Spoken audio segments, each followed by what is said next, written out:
of Rogers or Rogers TV.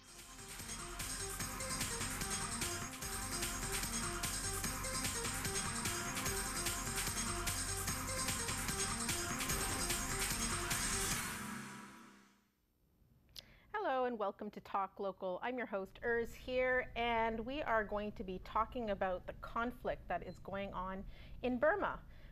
Not much heard in the news, however, there is a huge conflict going on. About 10 to 40,000 people have been killed during this time recently, not too long. The official government toll says 83 only. There's about 100,000 people that have been displaced internally. There's lots of killing, there's rape going on, and the media is not really talking about it, and there are some differing opinions as far as what is accurate, what isn't. We have guests on the show today. We have Dr. Pine Win Tun. Thank you very much for coming to the studio. My pleasure. And you are a member of the Burmese community. You're a member of a number of groups, Yes, the Burmese Canadian Association of Ontario, Yes. BCAO, as well as a campaign, Canadian Campaign for Free Burma. Yes. And you're a practicing medical doctor in Burma, Yeah. and you're a human rights defender and promoters network from In Burma Burma, as well. Thank you very much. We also have at the studio Naomi, and Naomi Duguid. You are an author. You've written many award-winning books, and I think the one that's more relevant is the book on Burmese cooking. And you're not Burmese, however, you've been to Burma many times, and you have a perspective on Burma and what's going on. Yeah, I've been going a lot recently to work on the book, and the book's about to come out, and it's been a privilege. Okay. To see the country's been changing recently, and there are all sorts of things going on, good things and difficult things, and it's a really important time for the country. Okay, and then we also have Anwar Arkani, and you're a member of the Rohingya community from Burma, and you're also the founder of the Rohingya Canadian Association. Is that correct? Rohingya Association of Canada. So thank you very much for being on the studio. Thank you for And so having we me. have some differing perspectives here, and so it'll be a good conversation that we're going to have.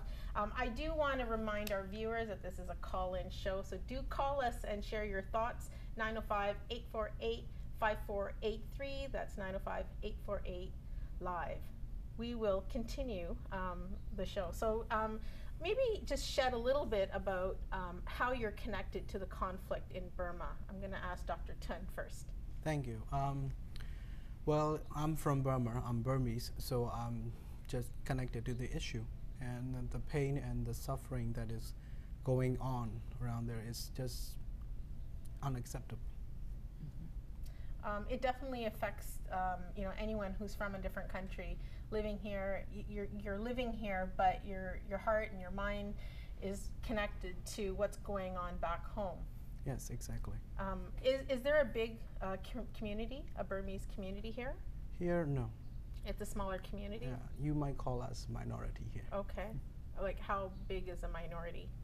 How small is the minority? Okay. Yeah, well, I would ballpark it around 50,000. Okay. And do you think that the lack of media coverage, do you think that's an accurate statement to have made? Well, I wouldn't go so far as the importance of the coverage, as long as it covers the right, credible, verifiable issues. So if they are covering them, and if they are to cover them, then it is great. It is an issue that should be well known all over the world.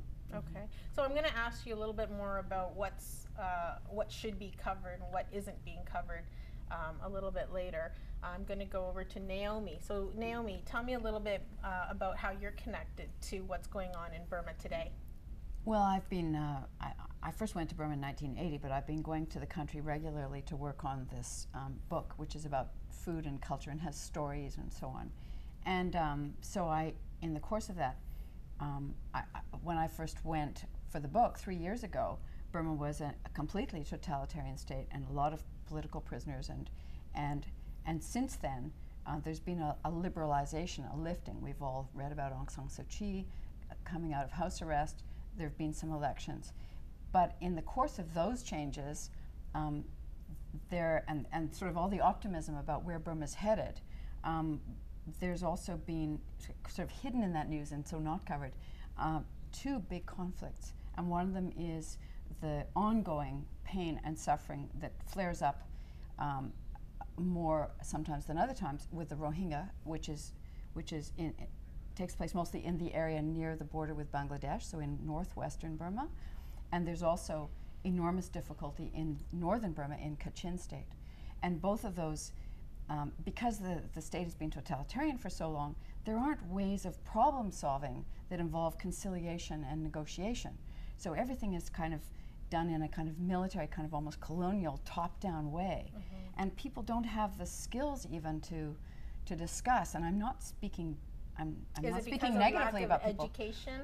Well, there may be that, but it's also that when you've lived in a top-down totalitarian place for a long time, you don't know about, and I think my neighbors here would agree.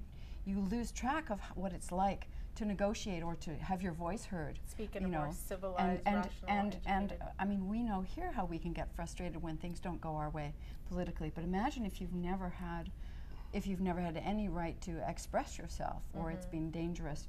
So it's a very difficult place socially and politically to get conflict resolved, because there aren't the mechanisms, and people also don't have the habit of even knowing how to go about it. It's very problematic. Do you think that both sides are able to contribute equally towards some sort of a peace resolution, or is it weighted one? Well, if you're talking about the Rohingya, I don't know enough about that conflict to know how you would even start to address it, because it's an issue of human rights inside Burma.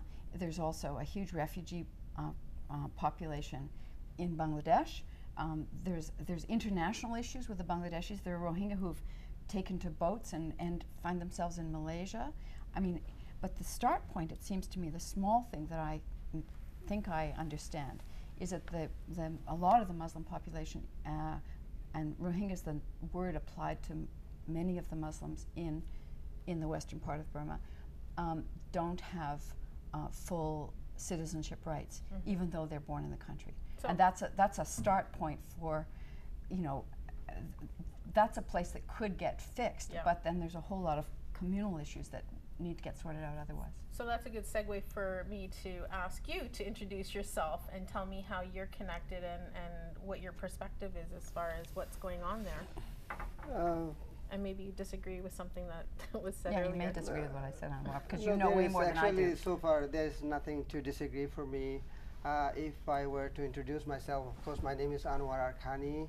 I am from the Arakan state, although the racist group who are killing us as we speak, and the government backing them to kill more, they always denied that these people are not from that country, but I am from that country. My great parents, how many generation, I do not know, maybe 50, maybe 100, 120, 200, 500, I do not know.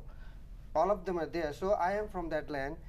I am here today because I was kicked out from my country. I have been all over the place, in Bangladesh, in India, Pakistan. In the end, I ended up being in Thailand for about 10 years without any documentation, and then in Thailand, Malaysia, going back and forth. In the end, I was lucky enough to be resettled in Canada as a refugee, and that's how I'm here. I am connected to this issue because my parents are still, not my parents, my brothers and sisters are still there. My cousin, my grandma, everybody is there.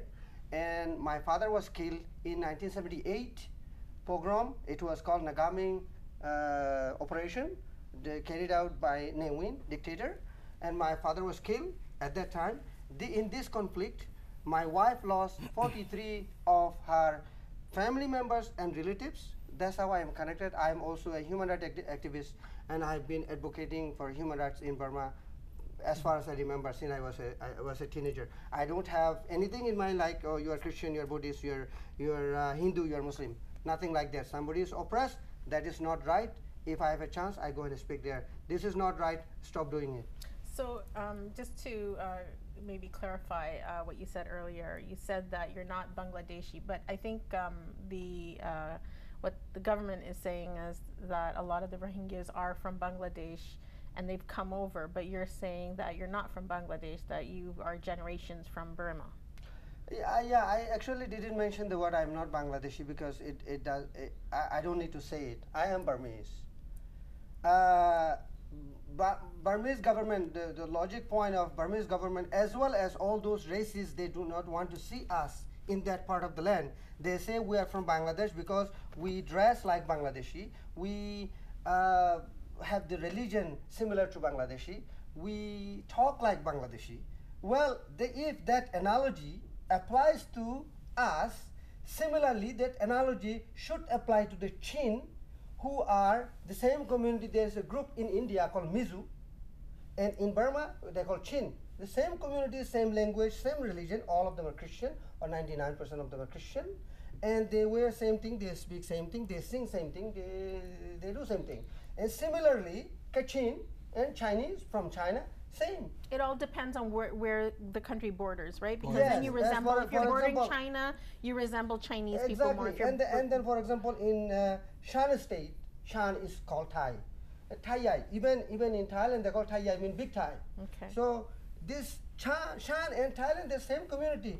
So there is a demarcation between two countries in the same community. That doesn't mean these people belong to that country, so kick them out. If you like kicking them out, you have to kick them out, everybody, not only So a lot Rohingya. of diversity in Burma. We're going to continue the Absolutely. conversation because we've got a break coming up. But we're going to ask you to call in 905-848-5483. We're going to see you after the break.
The opinions expressed in the following program are those of the participants and do not necessarily reflect those of Rogers or Rogers TV.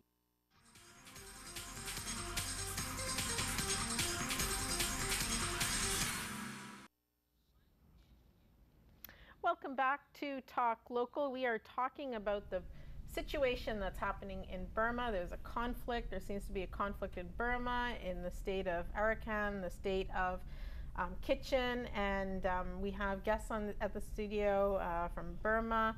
We've got Dr. Kin Tun, and we've got Naomi Duguid, and you're an author of a book, and you've been to Burma many times. We have Anwar Arkani, a member of the Rohingya community, and so we're having a really good conversation. You left it off in a little bit of a fiery note, so I'm going to let Dr. Tun maybe say his defense as far as what the situation is. I know that you feel that there's a lot of misinformation and misinterpretation of what's going on in Burma. So I'm going to have you start this segment and just sort of share your thoughts. Thank you.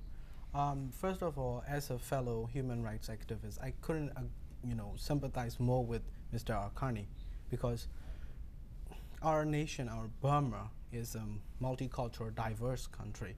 There are over 130 ethnic groups living, coexisting peacefully in our country.